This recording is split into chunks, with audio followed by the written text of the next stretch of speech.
Welcome students, S के Sangwan Hindi classes में आपका स्वागत है। लेटेस्ट हिंदी वीडियो के लिए चैनल को सब्सक्राइब करें और बेल आइकन दबाएं। ये विद्यार्थियों, मैं संदीप कुमार हिंदी प्राध्यापक आज आपके सामने आपकी पाठ्य पुस्तक कृतिका के दूसरे अध्याय जॉर्ज पंचम की नाक को लेकर प्रस्तुत हूँ। जॉर्ज पंचम की नाक पाठ कमलेश्वर द्वारा रचित है। सबसे पहले हम लेखक कमलेश्वर के जीवन परिचय को पढ़ेंगे। देखो, कमलेश्वर का जन्म सन 1932 में मैनपुरी उत्तर प्रदेश में हुआ। इलाहाबाद विश्वविद्यालय से उन्होंने एमए किया। दूरदर्शन के अतिरिक्त महानिदेशक के पद पर कार्य करने वाले कमलेश्वर ने कई पत्र पत्रिकाओं का संपादन भी किया, जिनमें सारिका, दैनिक जागरण और दैनिक भास्कर प्रमुख। साहित्य अकादमी पुरस्कार से पुरस्कृत कमलेश्वर को भारत सरकार ने पद्म भूषण से भी सम्मानित किया। 27 जनवरी सन 2007 को दिल का दौरा पड़ने से उनका निधन हो गया। नई कहानी आंदोलन के अगुआ रहे कमलेश्वर की प्रमुख रचनाएं हैं राजा निर्बंसिया, खोई हुई दिशाएं, 16 छतों वाला घर, जिंदा मुर्दे। ये उनके कहानी संग्रह है।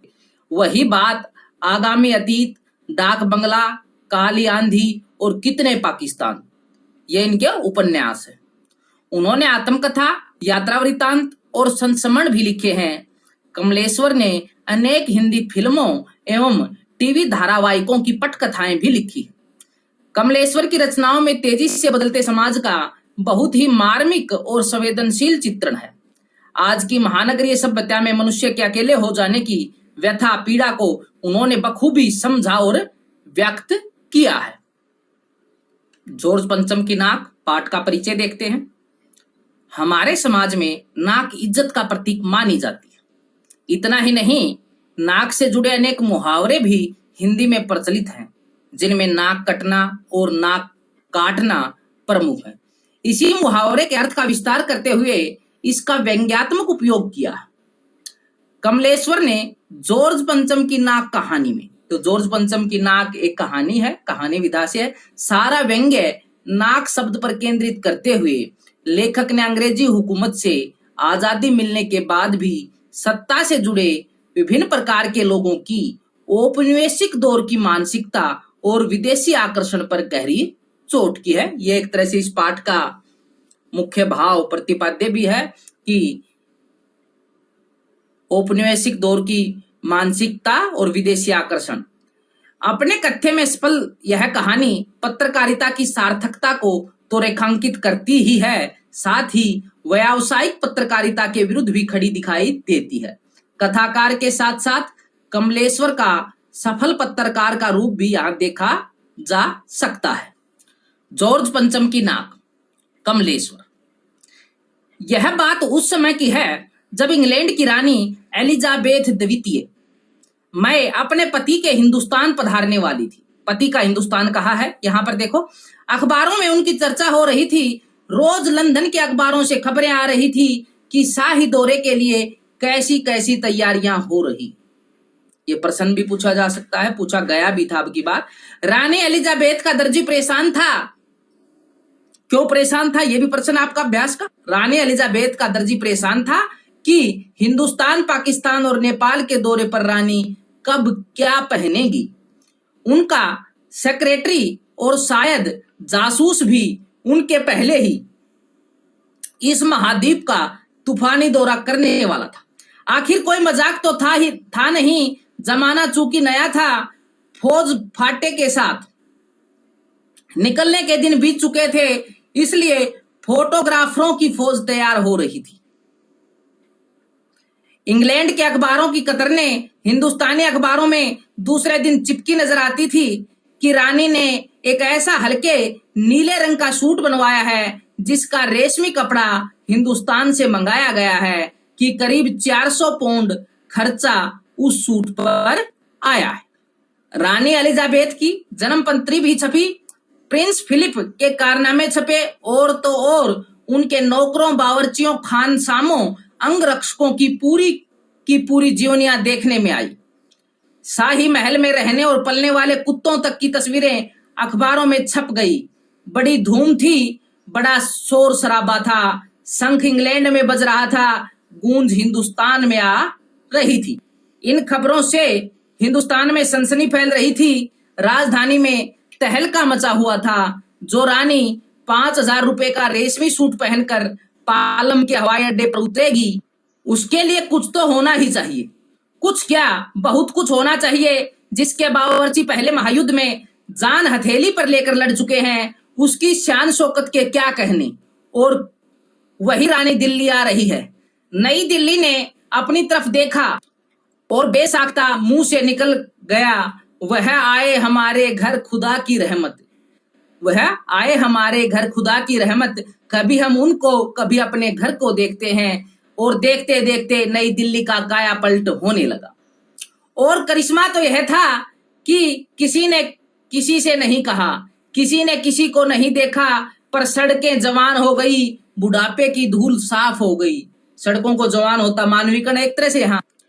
इमारतों ने नाजनीनों की तरह श्रृंगार किया, नाजनीनों कोमलांगी, कोमलंगों वाली महिला की तरह। लेकिन एक बड़ी मुश्किल पेश थी, वह थी जॉर्ज पंचम की नाक। नई दिल्ली में सब कुछ था, सब कुछ होता जा रहा था, सब कुछ हो जाने की उम्मीद थी, पर जॉर्ज पंचम की नाक बड़ी मुसीबत थी। नई दिल्ली में सब था, सिर्फ नाक नहीं थी। इस नाक की भी एक लंबी दास्तान है। इस नाक के लिए बड़े तहलके मचे थे।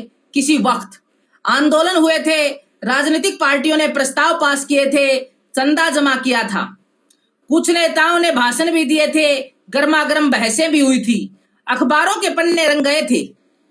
बहस इस बात पर थी कि जॉर्ज पंचम की नाक रहने दी जाए या हटा दी जाए। और जैसा कि हर राजनीतिक आंदोलन में होता है, कुछ पक्ष में थे, कुछ विपक्ष में, और ज्यादातर लोग खामोश थे। खामोश रहने वालों की ताकत दोनों तरफ थी। यह आंदोलन चल रहा था। जॉर्ज पंचम की नाक के लिए हथियारबंद पहरेदार तैनात कर दिए गए थे। क्या मजाल कि कोई उनकी नाक तक पहुंच जाए। हिंदुस्तान में जगह जगह ऐसी नाकें खड़ी थी, और जिन तक लोगों के हाथ पहुंच गए, उन्हें शानो शौकत के साथ उतार कर अजायब घरों में पहुंचा दिया गया। कहीं कहीं तो शाही लाटों की नाकों के लिए गुरिल्ला युद्ध होता रहा। लाट का अर्थ खंबाया, मूर्ति। उसी जमाने में यह हादसा हुआ। इंडिया गेट के सामने वाली जॉर्ज पंचम की लाट की नाक एकाएक गायब हो गई, अचानक गायब हो गई। हथियारबंद पहरेदार अपनी जगह तैनात रहे, गश्त लगती रही, और लाट की नाक चली गई, मूर्ति की नाक चली गई। रानी आए और नाक न हो। एकाएक परेशानी बढ़ी, बड़ी सरगर्मी शुरू हुई। देश के खैर खवाहों, अर्थात देश की भलाई चाहने वालों की एक मीटिंग बुलाई गई और मसला पेश किया गया कि क्या किया जाए। वहां सभी सहमत थे कि अगर यह नाक नहीं है तो हमारी भी नाक नहीं रह जाएगी।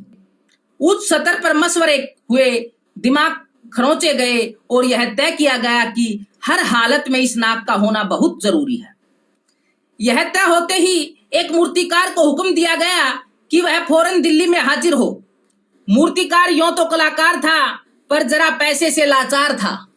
यों तो कलाकार था, पर जरा पैसे से लाचार था। आते ही उसने हुकामों के चेहरे देखे। अजीब परेशानी थी उन चेहरों पर, कुछ लटके, कुछ उदास और कुछ बदहवास थे। उनकी हालत देखकर लाचार कलाकार की आंखों में आंसू आ गए।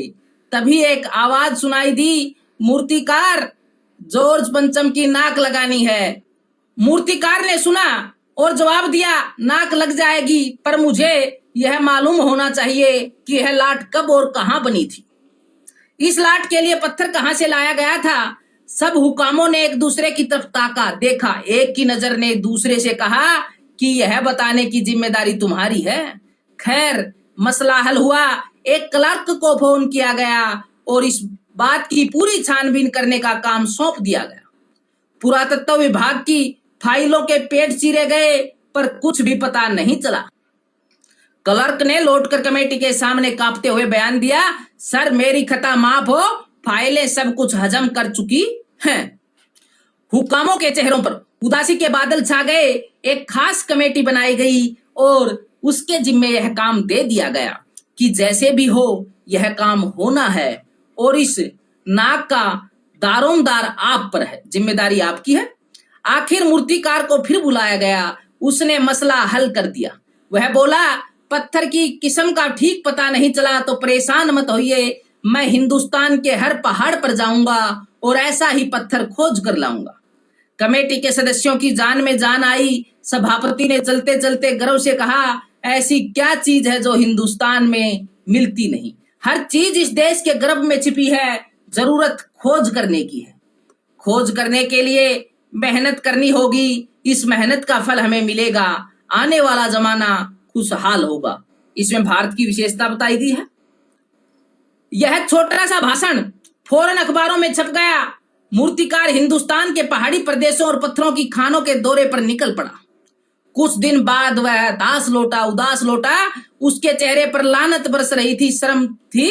उसने सिर लटकाकर खबर दी, हिंदुस्तान का चप्पा चप्पा खोज डाला, पर इस किस्म का पत्थर कहीं नहीं मिला। यह पत्थर विदेशी है। पत्थर को कैसा बताएगा? विदेशी बताएगा। सभापति ने तहस में आकर कहा, लानत है आप, विदेशों की सारी चीजें हम अपना चुके हैं, दिल दिमाग तौर तरीके और रहन सहन।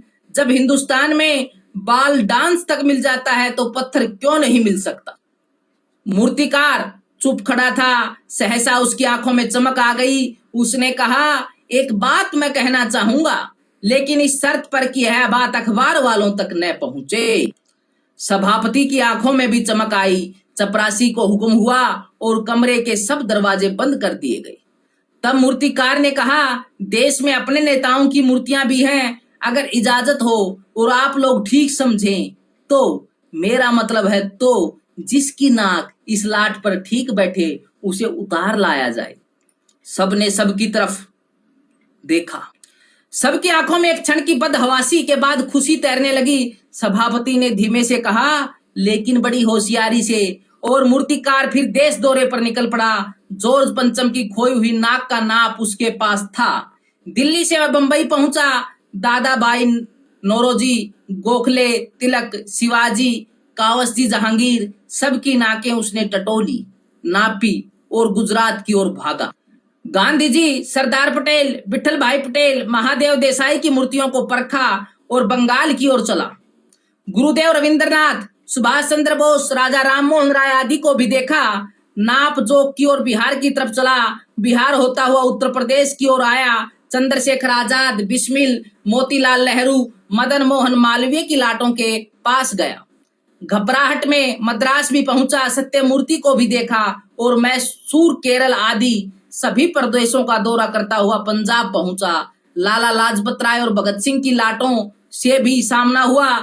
आखिर दिल्ली पहुंचा और उसने अपनी मुश्किल बयान की। पूरे हिंदुस्तान की परिक्रमा कराया, सब मूर्तियां देख आया, सबकी नाकों का नाप लिया, पर जॉर्ज पंचम की इस नाक से सब बड़ी निकली। सुनकर सब हताश हो गए और झुंझलाने लगे।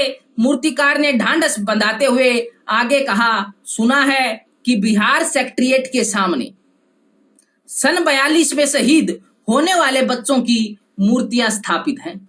शायद बच्चों की नाक ही फिट बैठ जाए। यह सोचकर वहां भी पहुंचा, पर उन बच्चों की नाकें भी इससे कहीं बड़ी बैठती हैं। अब बताइए मैं क्या करूं? राजधानी में सब तैयारियां थी। जॉर्ज पंचम की लाट को मल कर नहलाया गया था, रोगन लगाया गया था, सब कुछ हो चुका था, सिर्फ नाक नहीं थी। बात फिर बड़े हुकामों तक पहुंची। बड़ी खलबली मची। अगर जॉर्ज पंचम के नाक न लग पाई तो फिर रानी का स्वागत करने का मतलब यह तो अपनी नाक कटाने वाली बात हुई। लेकिन मूर्तिकार पैसे से लाचार था, यानी हार मानने वाला कलाकार नहीं था। एक हैरत अंगेज ख्याल उसके दिमाग में कूंधा और उसने पहली शर्त दोहराई। जिस कमरे में कमेटी बैठी हुई थी उसके दरवाजे फिर बंद हुए और मूर्तिकार ने अपनी नई योजना पेश की। चूंकि नाक लगाना एकदम जरूरी है, इसलिए मेरी राय है कि 40 करोड़ में से कोई एक जिंदा नाक काट कर लगा दी जाए। जीवित व्यक्ति की नाक काट कर लगा दी जाए। बात के साथ ही सन्नाटा छा गया। कुछ मिनटों की खामोशी के बाद सभापति ने सबकी तरफ देखा। सबको परेशान देखकर मूर्तिकार कुछ अचकचाया, चौंक उठा और धीरे से बोला, आप लोग क्यों घबराते हैं? यह काम मेरे ऊपर छोड़ दीजिए। नाक चुनना मेरा काम है। आपकी सिर्फ इजाजत चाहिए। कानाफूसी हुई और मूर्तिकार को इजाजत दे दी गई। अखबारों में सिर्फ इतना छपा कि नाक का मसला हल हो गया है और राजपथ पर इंडिया गेट के पास वाली जॉर्ज पंचम की लाट के नाक लग रही है।